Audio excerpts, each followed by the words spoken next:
Donc voilà une scie à denture isocèle. Donc je vais vous montrer comment je l'affûte. Avant tout, on va parler de l'avoyage. Alors l'avoyage, c'est le fait que si on zoome dessus, hop, une dent sur deux soit à gauche et l'autre dent sur deux soit à droite. Tac.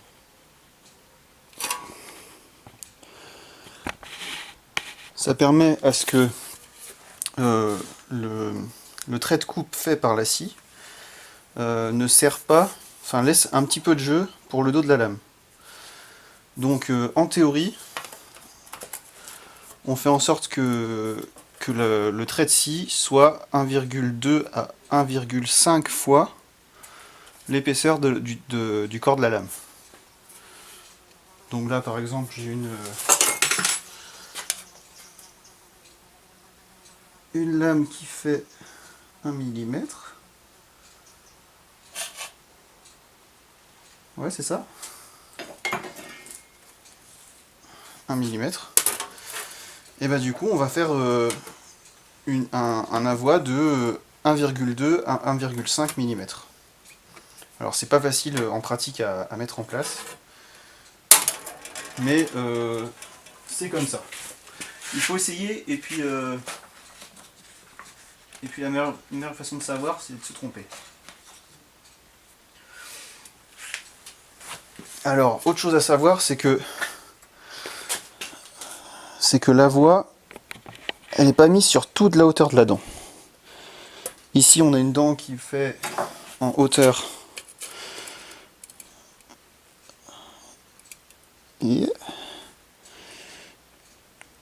qui fait 8 mm, presque 9. On va dire 9 sera plus simple parce que la voie elle se met sur le premier tiers supérieur de la dent. C'est-à-dire que le bas de la dent, on le tord pas avec le reste. Donc du coup, moi j'utilise comme outil une pince à avoyer. Donc ça se trouve dans les brocantes. Celle-là, je l'ai prise sur eBay.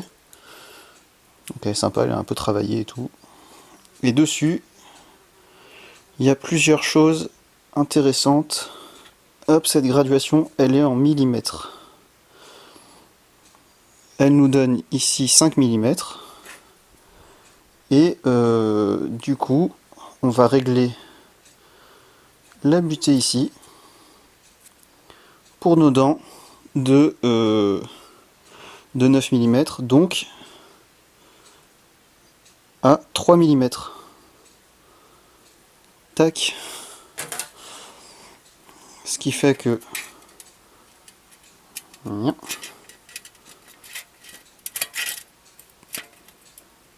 quand notre dent vient dedans, ici, et qu'on va appuyer sur le mors ne va tordre que 3 mm. Est-ce que vous voyez ce que je veux dire? J'espère que c'est assez clair. Ensuite, il y a une butée ici, qui est une butée de profondeur. Donc quand on visse, tout simplement la vis descend, et donc on va descendre moins profond. On va donc appuyer moins ici sur la dent. Donc voilà. Donc le but, en premier lieu, ça va être de mettre toutes les dents à plat. On va commencer par ça. Ça c'est vraiment la base pour avoir vraiment toutes les dents sur le même niveau et après mettre un avoit qui va être égal des deux côtés.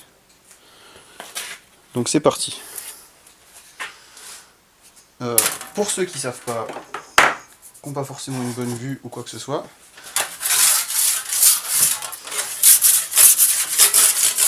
un petit coup comme ça,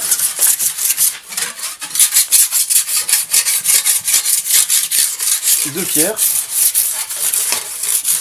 et vous allez tout de suite voir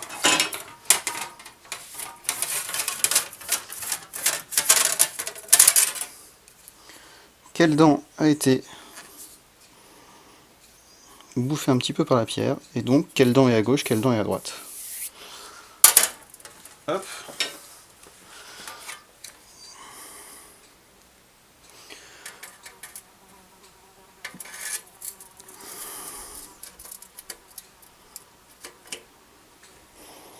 Donc là clairement je descends pas assez loin, j'ai trop sorti la vis pour vous montrer.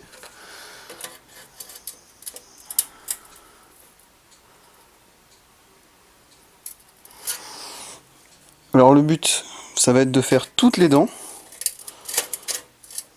sans trop les faire pour les remettre au droit. Hop, je vais mettre là sur le plat, ce sera plus simple, je vous règle la netteté. Hop. Donc là je fais une dent sur deux en travaillant par au-dessus, après je retournerai la lame et je ferai les autres dents.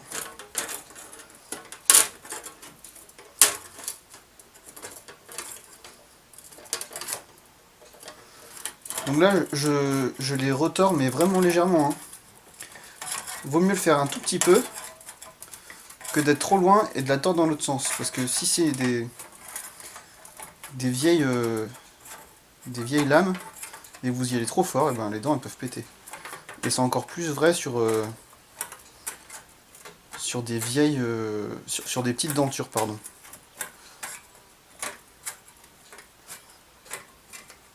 Donc ça va assez vite à faire, hein.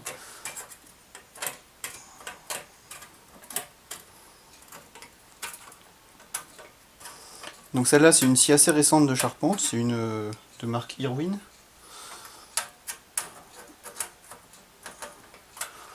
Le principal c'est que vous ayez un acier qui soit de qualité.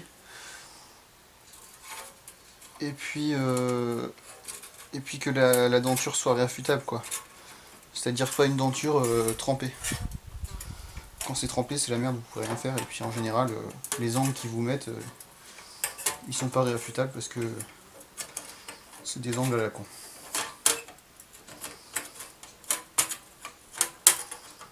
Donc voilà, ça va assez vite. Hop.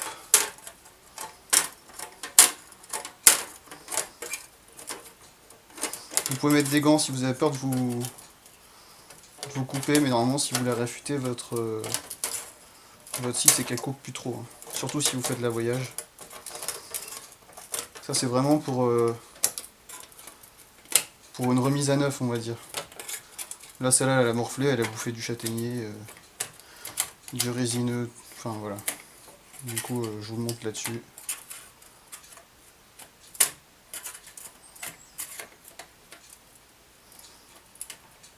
Hop.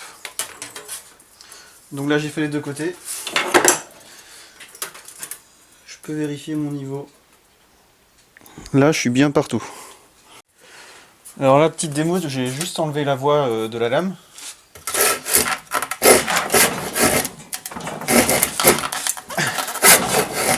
Donc on se rend bien compte que ça sert et que j'emmène tout établi avec moi.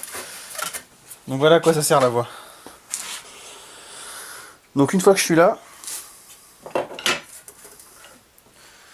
je vais régler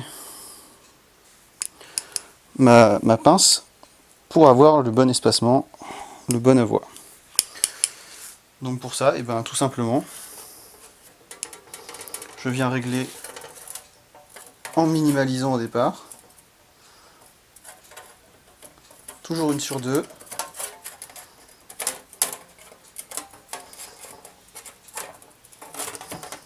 Sur une petite quantité de dents.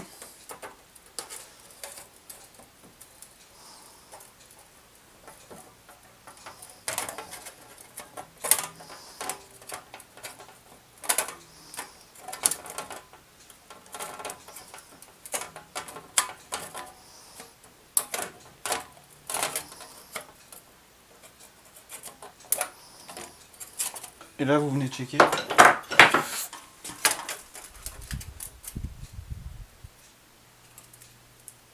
Il faut que vous voyez un léger jour.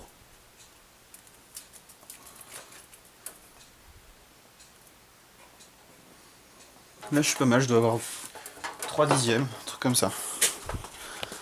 Donc 3 dixièmes ça me convient, donc je vais faire sur toute la longueur. Et puis après je vous montre l'affûtage.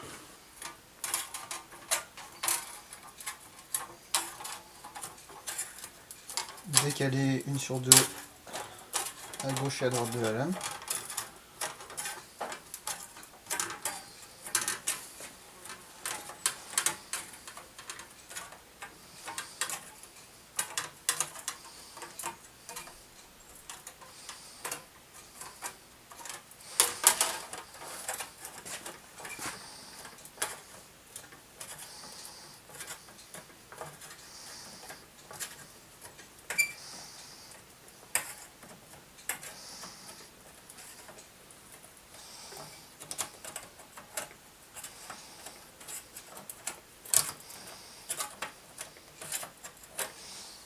Hop, on retourne.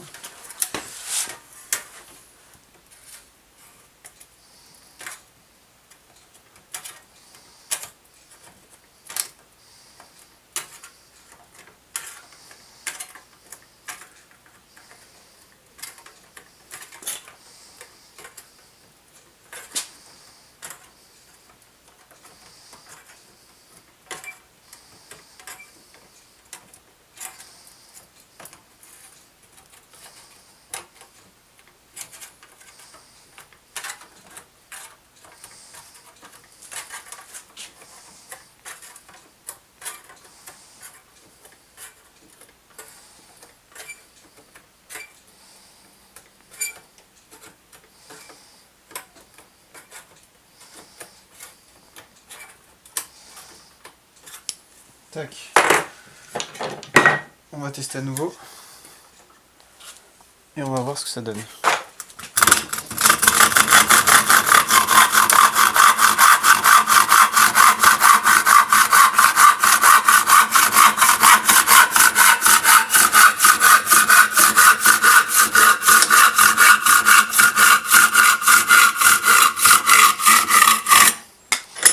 Donc voilà, là la lame ne sert plus. C'est-à-dire qu'on a un bon avoit parce que elle enlevait suffisamment de copeaux, de sur, sans laisser de matière entre chaque dent. Donc si on vient regarder ici, ah voilà, là on voit assez clairement. Donc maintenant que c'est avoyé, je vais mettre en position la lame de scie pour vous montrer comment j'affûte les dents. Parce que c'est pas tout à fait pareil, enfin c'est même carrément pas pareil que sur une denture normale.